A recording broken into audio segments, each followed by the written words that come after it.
So I think we were talking a few days ago when it was kind of dark in here, and we were talking about how we were going to reinstall the actual barn door. So this is the barn door that was original to when it was first built, and it is fortunately still on its big metal slider. And I wonder if I can move this little cheeky chappy here a wee bit.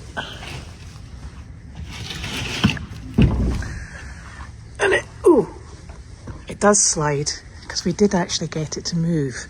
It's not moving for me today. And there's a few repairs needing done to it, obviously. It's just a bit, bit chewed down here, shall we say.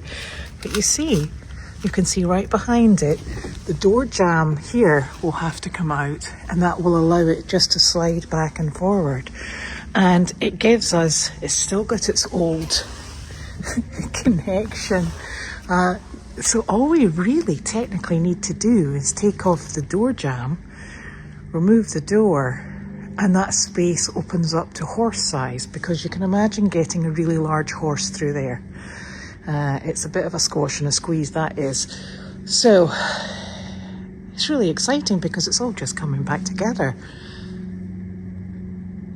And we might not keep it green. Yeah, that's something else to think about. This must be the floodlight system. I have to have a think about that. And that looks like another camera or microphone. That's not my department, obviously. Oh, lots to do, but it's so exciting.